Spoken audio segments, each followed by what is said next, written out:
vous pouvez aussi nous regarder sur notre chaîne YouTube Radio J. Dans quelques instants, Christophe Barbier et son invité Nicolas Maillard-Rossignol, maire de Rouen. Bonjour messieurs. Bonjour Ilana. Et merci d'être avec nous. Et sans plus tarder, tout en blanc, tout de beige vêtu, c'est Annabelle Nakache qui est avec nous. Bonjour je pars Annabelle. en safari.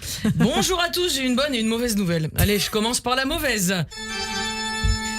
Nous présentons toutes nos condoléances aux islamistes, aux extrêmes gauchistes, au Hamas, au Hezbollah, à la Russie, à la Chine et à tous les collaborateurs de l'ONU qui ont perdu un frère, un ami, en la personne du président de la République islamique d'Iran, Raïssi. Le Conseil de sécurité a d'ailleurs fait une minute de silence pour lui, comme il l'avait déjà fait d'ailleurs à l'époque pour Ben Laden, pour Saddam Hussein, pour Kadhafi et pour Hitler. Non, je déconne. Il l'avait pas fait pour eux. Vous sentez cette odeur l'odeur de la corruption là? Les mecs sont tellement corrompus que tu leur fais une prise de sang, c'est du pétrole qui sort. Je vous mets quoi, du samplon 95 ou du 98? Bon alors la bonne nouvelle maintenant Annabelle. Alors la bonne nouvelle, sans bacage, c'est que le boucher de Téhéran et son boys band ont fini en boucherie. Moïse avait découpé la mer en deux, miracle, c'est l'hélicoptère qui a été découpé en deux. Une grande pensée pour toutes les familles évidemment des victimes de ce bourreau. Comme quoi, bonne ou mauvaise nouvelle, tout est une question de point de vue. Bon Annabelle, vous avez un message pour notre invité aujourd'hui. Oui c'est vrai, aujourd'hui je suis ravi de rencontrer Nicolas Maillard-Rossignol, le maire de Rouen, car je fais partie des mécènes anonymes de Rouen. J'ai participé activement à faire augmenter le PIB de votre ville. Je suis souvent venu jouer chez vous mes spectacles, et c'est vrai que très bon public d'ailleurs les Rouennais. Et à chaque fois que je viens, je dépense une blinde en shopping, parce que quand je suis en tournée, je suis seul sans mes enfants, et c'est le seul moment où je peux tranquillement aller faire des essayages sans avoir deux boules de nerfs qui touchent à tout autour de moi. Donc ne me remerciez pas, mais un peu quand même. Bon, on plaint toujours d'ailleurs le parent qui part travailler en déplacement, mais en fait c'est celui qui reste à la maison qui galère. Vous connaissez bien Rouen alors? Oui, Rouen, son armada, son patrimoine, sa vie nocturne enflammée. Excusez-moi, c'est peut-être un peu pas la meilleure expression à utiliser en ce moment. Car dans la nuit de jeudi à vendredi a eu lieu cet acte antisémite atroce avec ce début d'incendie qui a ravagé partiellement la synagogue et le moral des juifs rouennais et français d'ailleurs. En même temps, les incendies à Rouen, vous avez connu, Jeanne d'Arc, si tu nous entends. Bref, heureusement ce feu-là n'a pas fait de mort, enfin sauf celui qui a joué avec le feu, coup de feu et feu l'assaillant. Bravo aux policiers. Fait insolite, vous imaginez, il y a que 200 familles juives à Rouen, et même là pour certains c'est encore trop, alors qu'il y a presque plus de bars à Rouen que de juifs. Vous êtes penché sur l'histoire de Rouen? C'est vrai. Dis-moi Jamy, il paraît que Rouen est un haut lieu pour le judaïsme en France. Excellente question Fred. Surtout au Moyen-Âge, tenez-vous bien, la grande synagogue se situe entre la rue des Juifs et la rue Massacre. Ça s'invente pas.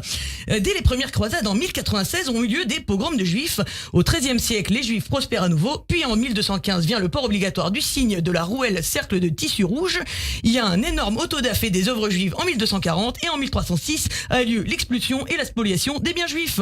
Je vais pas vous faire toute l'historique, mais en gros la communauté juive rouennaise a beaucoup souffert, notamment pendant l'occupation où la population a été déportée, et on peut trouver des plaques commémoratifs dans toute la ville au sol. Ça s'appelle les Stolperstein, je sais pas si je prononce bien.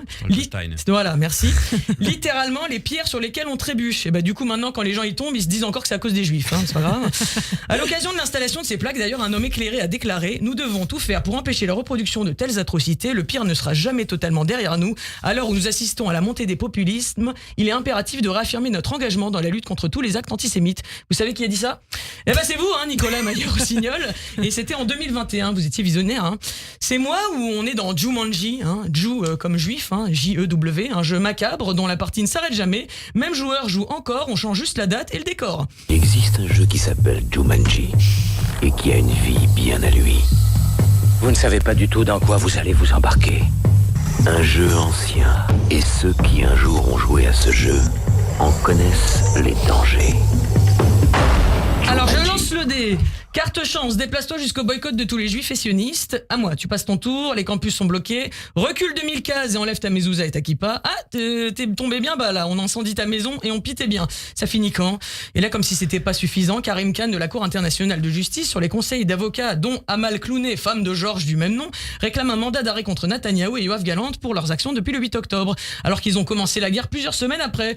Ils auraient pas dû se défendre donc, et tendre l'autre joue peut-être. Ils ont aussi demandé des mandats contre les dirigeants du Hamas comme si comme si on pouvait les comparer. La justice israélienne se chargera de faire ce qu'elle a à faire avec Netanyahou, mais les comparer à Sinoir, c'est comme comparer tous les alliés de l'OTAN à Daesh en son temps. Comme on est dans l'inversion des valeurs, moi je compare les antisionistes à des mères juives, parce qu'ils veulent pas que les juifs aient leur indépendance. Tu restes là, tu bouges pas. Et je crois que c'est plus élégant de comparer les antisionistes à des mères juives que Netanyahou à un nazi sans prépuce. Mais bon, tout a l'air de fonctionner à l'envers. Quand je vois comment se comporte l'ONU en ce moment, on les compare à des bisounours, soit des gros. Comment on sort de cette partie de Jumanji? J'en sais rien, mais à la partie Raïssi a fait game over. On a attend que le Hamas fasse de même. Allez, en attendant que le monde aille mieux, que les otages reviennent en vie, moi je vous souhaite une bonne journée, on peut toujours rêver. Merci beaucoup Annabelle Nakache, qu'on retrouve chaque semaine. Tout de suite l'invité de Christophe Barbier, c'est le maire de Rouen, donc Nicolas Maillard-Rossignol. Les grands